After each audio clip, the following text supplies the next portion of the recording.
जय श्री कृष्ण। राधे राधे। आज हम सुनेंगे महाशिवरात्रि व्रत की कथा। एक बार पार्वती ने भगवान शिव शंकर से पूछा, ऐसा कौन सा श्रेष्ठ तथा सरल व्रत पूजन है जिससे मृत्यु लोक के सभी प्राणी आपकी कृपा सहज ही प्राप्त कर लेते हैं। उत्तर में शिव जी ने पार्वती को शिवरात्रि के व्रत का विधान बताकर यह कथा सुनाई। एक गांव में एक शिकारी रहता था। पशुओं की हत्या करके वह अपने कुटुंब को चलाता था। वह एक साहूकारी का ऋणी था, लेकिन उसका ऋण समय पर ना चुका सका।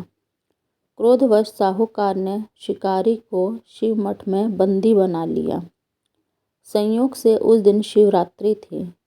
शिकारी ध्यानमग्न होकर शिव संबंधी धार्मिक बातें सुनता रहा। चतुर्दशी को उसने शिवरात्रि की कथा भी सुनी। संध्या होते ही साहूकार ने उसे अपने पास बुलाया और ऋण चुकाने के विषय में बात की।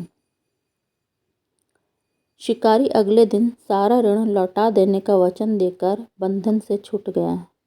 अपनी दिनचर्या की भांति वह जंगल में शिकार के लिए निकला, लेकिन दिन भर बंदी गृह में रहने के कारण भूख प्यास से व्याकुल था। शिकार करने के लिए वह एक तालाब के किनारे बेल वृक्ष के पड़ाव बनाकर रहने लगा। बेल वृक्ष के नीचे शिवलिंग था, जो बिल्व पत्रों से ढका हुआ था।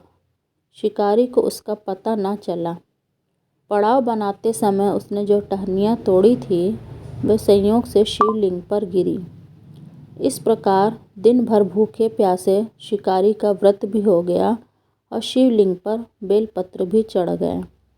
एक पहर रात्रि बीत जाने पर एक गर्भिणी मृगी तालाब पर पानी पीने पहुंची।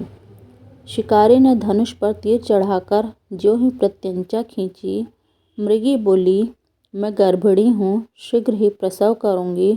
तुम एक साथ 2 जीवों की हत्या करोगे, जो ठीक नहीं है। मैं अपने बच्चे को जन्म देकर शीघ्र ही तुम्हारे सामने प्रस्तुत हो जाऊंगी, तब तुम मुझे मार लेना। शिकारी ने प्रत्यंचा ढीली कर दी और मृगी झाड़ियों में लुप्त हो गई। कुछ ही देर बाद एक और मृगी उधर से निकली। शिकारी की प्रसन्नता का ठिकाना ना रहा। समय आने पर उसने धनुष पर बाण चढ़ाया। तब उसे देख मृगी ने विनम्रतापूर्वक निवेदन किया, हे पार्थी, मैं थोड़ी देर पहले ही ऋतु से निवृत्त हुई हूँ, कामातुर हूँ, अपने प्रिय की खोज में भटक रही हूँ। मैं अपने पति से मिलकर शीघ्र ही तुम्हारे पास आ जाऊंगी। शिकारी ने उसे भी जाने दिया। 2 बार शिकार को खोकर उसका माथा ठनका। वह चिंता में पड़ गया। रात्रि का आखिरी पहर बीत रहा था, तभी एक अन्य मृगी अपने बच्चों के साथ उधर से निकली। शिकारी के लिए यह स्वर्णिम अवसर था। उसने धनुष पर तीर चढ़ाने में देर न लगाई। वह तीर छोड़ने ही वाला था कि मृगी बोली, हे पार्थी, मैं इन बच्चों को पिता के हवाले कर कर लौट आऊँगी। इस समय तू मुझे मत मार। शिकारी हंसा और बोला, सामने आए शिकार को छोड़ दूँ? मैं ऐसा मूर्ख नहीं हूँ। इससे पहले मैं 2 बार अपना शिकार खो चुका हूँ। मेरे बच्चे भूख प्यास से तड़प रहे होंगे। उत्तर में मृगी ने फिर से कहा, जैसे तुम्हें अपने बच्चों की ममता सता रही है, ठीक वैसे ही मुझे भी। इसीलिए सिर्फ बच्चों के नाम पर मैं थोड़ी देर के लिए जीवन दान मांग रही हूँ। हे पार्थी, मेरा विश्वास कर, मैं इन्हें इनके पिता के पास छोड़कर तुरंत लौटने की प्रतिज्ञा करती हूँ। मृगी का दीन स्वर सुनकर शिकारी को उस पर दया आ गई। उसने उस मृगी को भी जाने दिया। शिकार के अभाव में बेल वृक्ष पर बैठा शिकारी बेलपत्र तोड़ तोड़कर नीचे फेंकता जा रहा था। पौ फटने को हुई तो एक एक हृष्ट-पुष्ट मृग उसी रास्ते पर आया।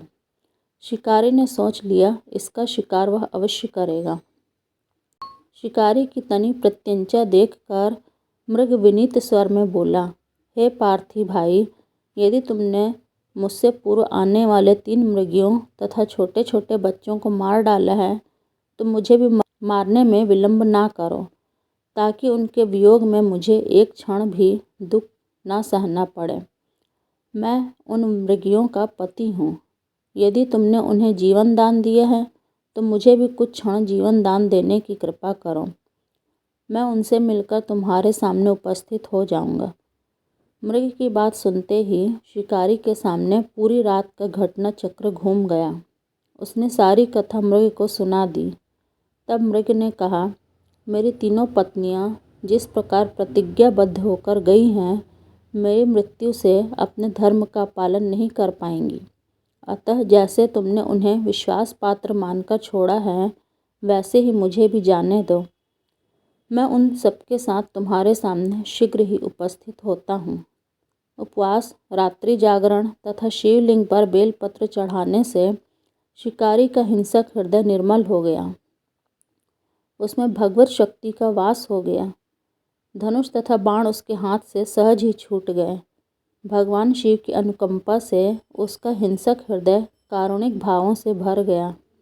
वह अपने अतीत के कर्मों को याद करके पश्चाताप की ज्वाला में जलने लगा।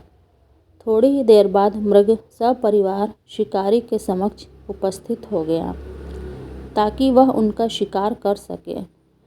किंतु जंगली पशुओं की ऐसी सत्यता, सात्विकता एवं सामूहिक प्रेम भावना देखकर शिकारी को बड़ी ही ग्लानि हुई।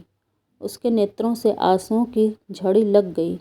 उस मृग परिवार को ना मारकर शिकारी ने अपने कठोर हृदय को जीव हिंसा से सदा के लिए हटा लिया एवं कोमल एवं दयालु बना लिया। देवलोक से समस्त देव समाज भी इस घटना को देख रहा था। घटना की परिणति होते ही देवी देवताओं ने पुष्प वर्षा की। तब शिकारी तथा मृग परिवार मोक्ष को प्राप्त हुए। जय श्री कृष्ण। राधे राधे। आपको मेरा चैनल अच्छा लगे तो इसे लाइक करिए, सब्सक्राइब करिए और शेयर करिए।